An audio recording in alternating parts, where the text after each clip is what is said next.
Okay, welcome to week 5 of Comm 103, our last week before Thanksgiving break.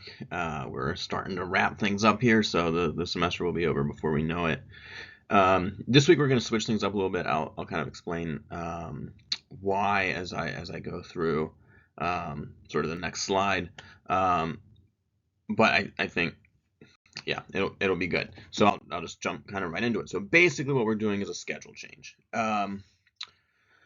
And so what we're gonna do this week is we're gonna read the kind of next chapter in the Lingus book, the elemental that faces, and that's pages 107 to 132.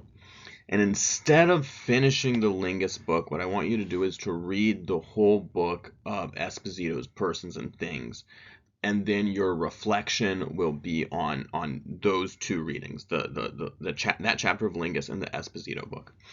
Um, I'll explain why we're doing this, but before I do that, I'll say I recognize this is more reading than I've been giving in typical weeks, and part of the reason I'm doing this is to move that up so you don't have to read the Esposito book over Thanksgiving break. That said, I recognize this is a busy time of the semester. If you need an extension for that reading response, just email me and let me know how much time you need. If you even want to take as much time as until basically the Monday after Thanksgiving, that's fine. Um, just email me to let me know that basically you're doing that. Otherwise, the kind of default date for that will still be this Friday at midnight to have that response in. So that's part of the reason, is to basically give you the structure to have that reading done before Thanksgiving break, so you don't have anything to worry about over that break. And the other part of it, just to put kind of all my cards on the table, is there was just some stuff in the second half of the Lingus book that I wasn't happy with kind of covering in a asynchronous setting where I can't be there kind of in person to attend to the needs and kind of disposition of the class. So basically, there was just a couple of there's a couple of instances of sort of Eurocentric language and perspectives, particularly towards kind of non-European cultures from early modernity, calling them things like savages and whatnot.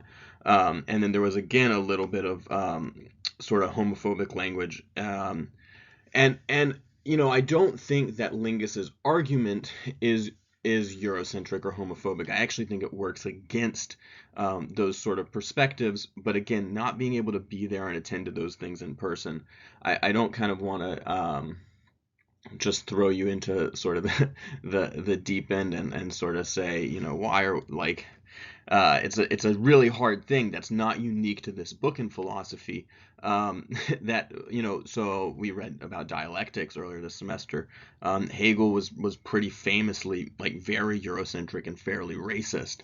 That's something that philosophers have to deal with. Heidegger, who both of these texts that we're dealing with this week mention, he was a Nazi during World War II, and kind of has been criticized. Not only, it's one thing, Levinas, who was one of his students, who was actually kind of Jewish and was in a work camp during World War II, kind of makes this point where he says basically, it's one thing for Heidegger to have been a Nazi and to have gotten swept up in the propaganda during the war. But what's really troubling is that he never comes out after the fact and fully renounces it. But you can't study German philosophy in the 20th century without coming to terms with his work. And so this is something that continuously comes up in philosophical conversations, is how do we deal with important works, with important ideas that are kind of put forth by people who have really problematic views otherwise. Something that we tend to see in our culture now with sort of a lot of conversations about things like cancel culture, is like, can you separate artist and art and things like that? It's the same question. So I don't think like I said, I actually think Lingus's book works against what I find problematic in it. That you should be able to read his arguments about sort of preserving and responding to the otherness of the other, and then see some of the things that he says and say you should have connected the dots differently. You should have realized that what you just said, even if you were only using language that implied Eurocentrism or implied homophobia, that you should have realized that what you were doing was inexcusable. So anyway, all that to say is that's the reason we're going to stop the Lingus book at page 132. Now, that said, I'm going to use this as an opportunity, not only to make it so that you don't have to read stuff over Thanksgiving, but also, right, so next week, no reading. Also, so that if you have extra points you want to earn, points that you want to earn back, if you would like to read the rest of the book, then you may, and basically write an extra credit reading response the same way that we've done for all of the other chapters. And basically, I would also ask that you add in there kind of a response to this question of how do we deal with authors that have problematic ideas, or sort of problematic potentially positions that we might not agree with, or maybe you do agree with it. Maybe you don't find it problematic. But if you don't find this problematic, then you should find something problematic in maybe someone else that we're reading. But how do you deal with authors that have important ideas for sort of the history of thought that have kind of also ideas that maybe we might not be so ready to accept. So the only other thing that I'll just throw in there, only as basically a trigger warning, is there is one mention of rape on page 141. If you decide to do that, if you need to kind of skip that page, that's fine. It's not super intense, but it's in there. So yeah. Okay. So anyway, all of that being said, I really, really liked the one chapter that we will be reading. He has some great discussion that challenge what it means, our ideas of what it means to be communicating, and so we'll just kind of jump right into that now and sort of deal with that after, again, a long preamble. We won't need to have any more of these the rest of the semester. The rest of the stuff that we're reading is we'll be good to go with it. So appreciate you all bearing with me with this book. But yeah, it's not something that I would have necessarily assigned, at least in full, if I had known sort of that stuff was in there. And yet, as we'll see, he's got some cool ideas, particularly in the Murmur of the World chapter, and then this one, the elemental that faces. So let's jump right into that. So the elemental that faces, he's drawing here on Levinas, who I just mentioned, his philosophy, who has this distinction between the said and the saying. And Lingus kind of develops this with the rational and the elemental. But he basically opens up the chapter and he frames the chapter around these two sort of experiences of communicating. And the first one is basically communicating at the bed of a dying parent. And I don't think it necessarily needs to be a parent here. I think it can basically be anybody, that you were close to. And the second one is communicating to someone who you're in love with. And his point is that in both of these scenarios, that the importance of communication is not in what you say, that it's in simply the act of communicating. And so this is Levinas's distinction between the said and the saying, that the said are the words that come out of your mouth. That you could transcribe basically this lecture, and that's the said, sort of what's empirically there, what's directly experienced. And the saying is instead this sort of idea of the otherness of the other, that it's through my speaking that you have exposure to the parts of me that you don't experience, what's going on in my mind, how I experience myself, how I understand the world. And So these two moments of being sort of at somebody's deathbed, and that, like, he talks about, being on the phone and not wanting to hang up. You're not talking about anything in particular. It's not that you actually care about uh, sort of the tiniest minutia of your romantic interests day. It's that you want to continue, you want to prolong that exposure. It's a way of, the saying is a way of saying, let's be here together for a little longer. It's not about being sort of, involved in this process of information transfer. It's not important what you had for lunch. It's not important that, this meeting went, well, or was boring or whatnot. That this class, that this funny thing happened in, or whatever. That it's simply the act of communicating is prolonging this exposure, is deepening this exposure. And so this is the difference between, for linguists as well, the rational and the elemental. And so he basically says, he makes this comment that he says the end of language is the beginning of communication. And why he says that, I think, is implicit in everything that I just said. I'm not going to give you the answer here, but this is something to think about as you're writing your reading response. And honestly, a great reading response for at least this portion of this week's readings would just answer, for the linguist chapter, why does he say that the end of language is the beginning of communication? If you can understand that, you understand this chapter. All right, so we'll end with the linguist book there. Moving on. Oh, before I talk about Esposito, if you decide to do the extra credit with the final two linguist chapters, you can just send that to me in an email.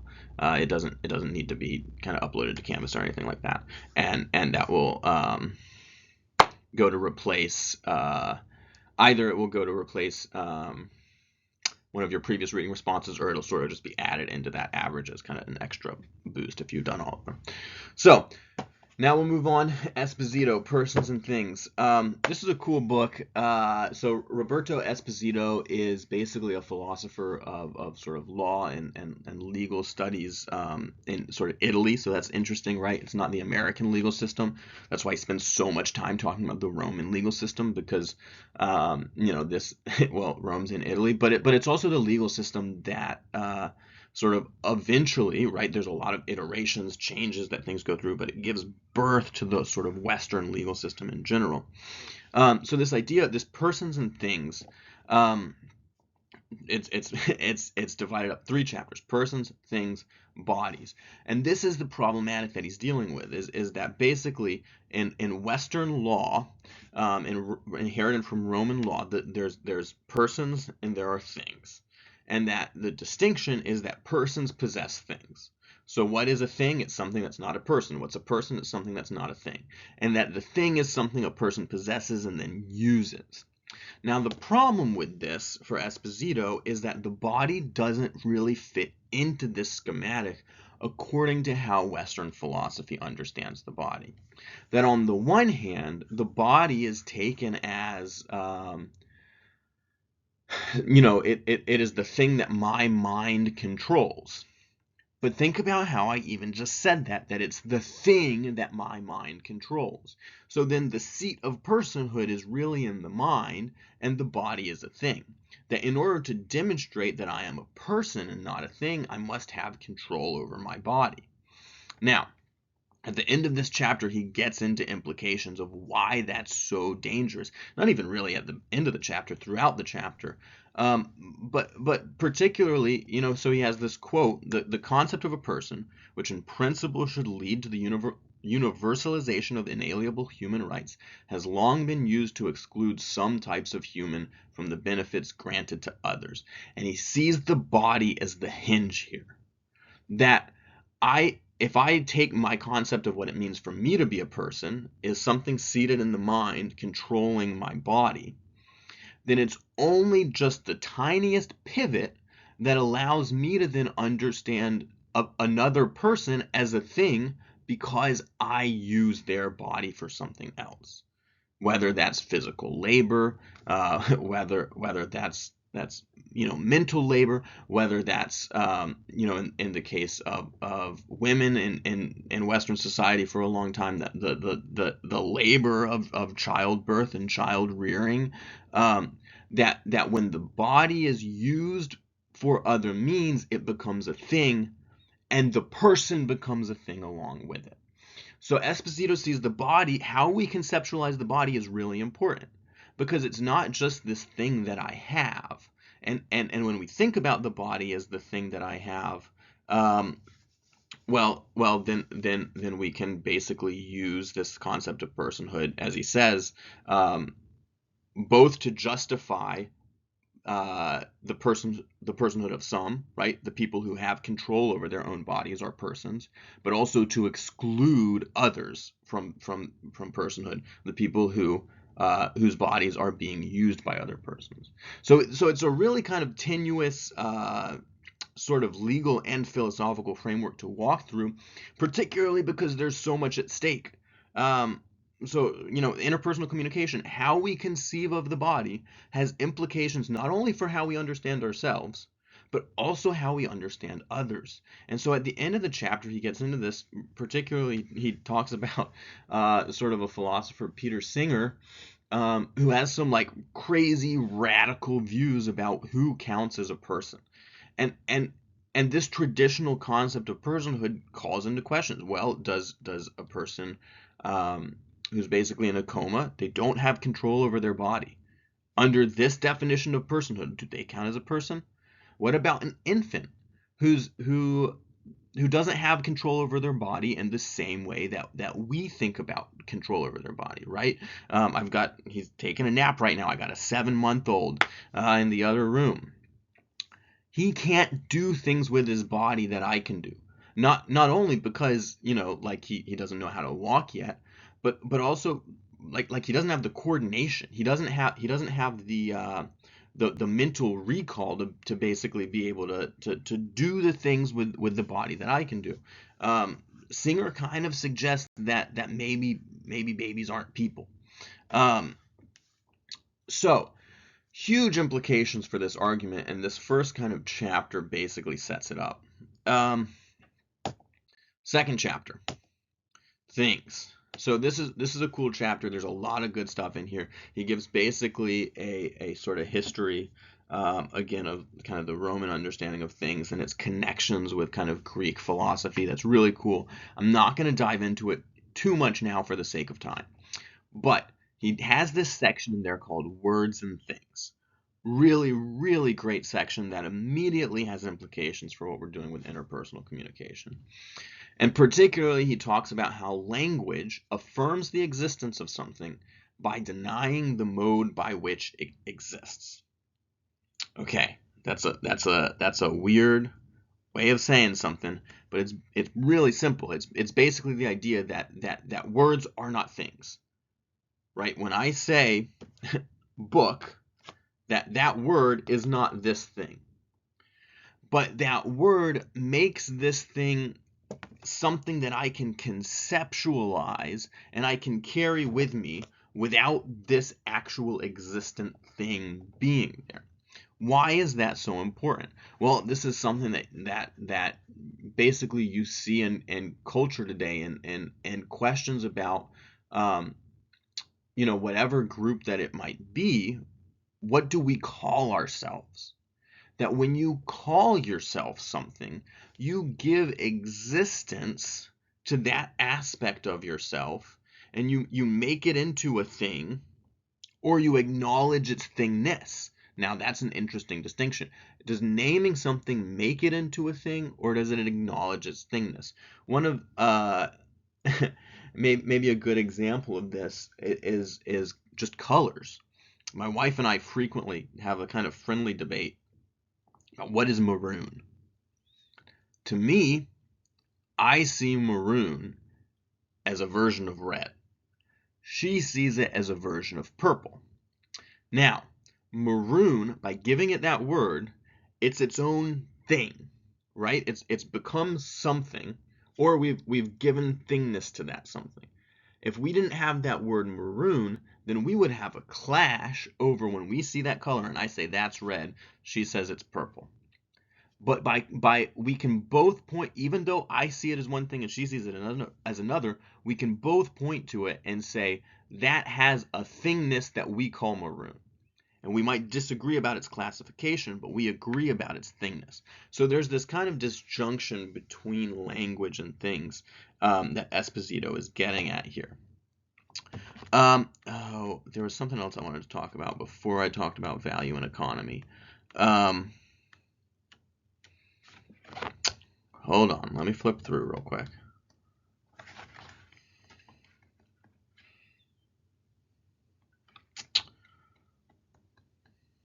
No, I'm not gonna remember. If it comes back to me, I'll interrupt myself. Value and economy. So he draws in a little bit of sort of Karl Marx's economic theory here, but the idea of things in an economic sense gives them gives them value according to their exchange rather than their use.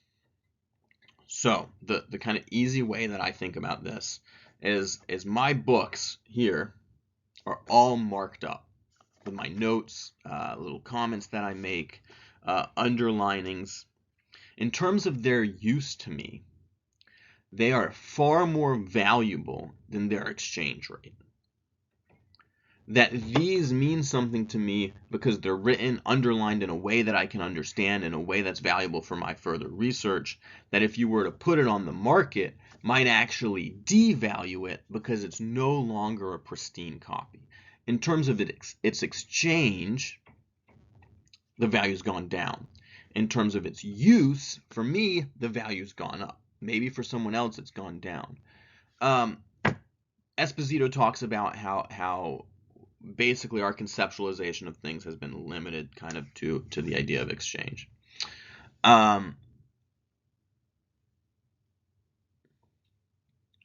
There's another layer here that he doesn't really get into, but you can think about sort of sentimentality, right? There are things, I'm sure everyone has things like this, that aren't worth very much, but they have a sentimental, in terms of exchange, economic exchange, they have a sentimental value that make them priceless to you. How do you understand things? How do you understand the value of things? And how do you legislate the value of things? As a philosopher of law, he's concerned with this. These are some of sort of the themes that he's talking about in this chapter. All right, final chapter, bodies. So given all of that, how do we come back and think about the body in a way that's productive and helpful and doesn't reduce people down to things? And so he starts by talking about, well, the body isn't something that I possess, it's something that I am. That I can actually never stop perceiving my body. That the body isn't something that I perceive with. That the body almost constitutes my perception. That I'm always feeling my body. There's a French philosopher, Maurice Merleau-Ponty, and he talks about the touching touch, the touch that touches. This idea of when you hold your own hand or scratch your face or whatever it might be, that you are both touching and being touched. And Merleau-Ponty talks about this as an exception. That this is a phenomenon that basically isn't I remember what I was going to say before. I'll come back to it. That isn't the norm. And Esposito suggests, no, this is the norm. That even when I am not sort of touching myself, that I'm still constantly aware of my own physicality, that I'm always perceiving my own body. So this is what I was going to say before. I forgot that I put it on this slide, not the last one. That the body is what makes an object a thing. That what makes a thing real is its possibility of not being there. So, we think about what's the difference between a body and a thing, is that my body is always with me. This book is not always with me. That this becomes a thing when I realize that it's no longer always there. So language is our way of dealing with things that are no longer there. Kind of a cool point. Now, where this gets interesting is he talks about the transplant. So the transplant of an organ, um, because what this does is basically two things. One, something that used to be part of my body, right? Something that was always there. For example, my heart is no longer there. So my heart has now become a thing to me. But at the same time, something that wasn't part of my body, someone else's heart, is now part of my body. It's always there. So what was a thing becomes becomes a body, or part of a body. Um, this is a really interesting, basically, complication where what he's trying to get at is that this tension between what's mine and what isn't mine is a little bit more nebulous than we think, basically under conditions of 21st century medical technology. But you don't have to think about this in terms of a transplant. I mean, we can think about this on the other end of the spectrum in terms of like there's plenty of work being done on like brain chips, or even your cell phone. The anxiety that people feel when their cell phone is not there is almost like, sort of, maybe this is a stretch, write about it in your reading response. It is almost like the anxiety that someone would feel of losing a limb, of losing part of their body. Um, the possibility of your cell phone not being there. Is your cell phone a thing, or is it part of your body? Um, and then he talks about this idea of the gift, and the gift is something that implies both persons and things. So there's this long sort of history and philosophy talking about the gift, because it's this sort of way of transferring objects that's not exchange. So when we talk about exchange, right, I give you my book in exchange for a money form. Now, the gift is I give you my book in exchange for nothing. But the question is it really in exchange for nothing? The question is it possible to give a gift? Or now have I put you in a relation of obligation where you have to give the gift back? Not the actual book, but you have to give another gift, or you have to give some sort of gratitude. You have to give some sort of recognition.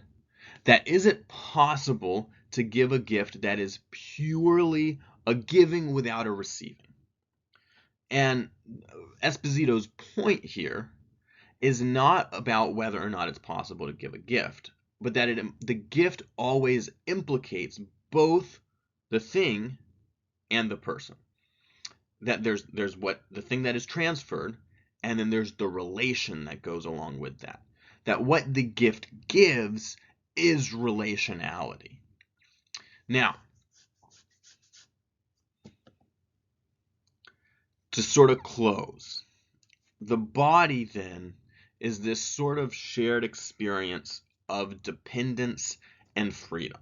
And you can see this in the gift, right? The gift, the receiver of the gift, in sort of receiving the gift, dependence is not the right word for it, but is brought in, dependence, or maybe relationality and freedom, is brought into a relation. And the gift was freely given. That the gift wasn't given out of obligation. But this is how we experience our own bodies too, right? So that I have the freedom to go on a run, that I have the freedom, to give this lecture, to do whatever it may be, but I'm also constrained by the way that I depend on my body. That I have to eat, that I have to sleep, that if I start experiencing, headaches or something, like I have to go to the doctor. That there's both a freedom and a dependence with the body. And so this is Esposito's basically his way of counteracting that sort of older view where the body is something that I use. It's something that is submitted to my mind. That the mind is able to do some things through the body, but that the mind also relies on the body. And so it's not this sort of use exchange sort of problematic. So that's Esposito, Persons and Things. It's I think you'll like it. There's parts of it that are tough. Try to hang in there. Like I said, get what you can. As always, email me any questions that you might have. Um, and I hope you all have a fantastic Thanksgiving break. Have a good week.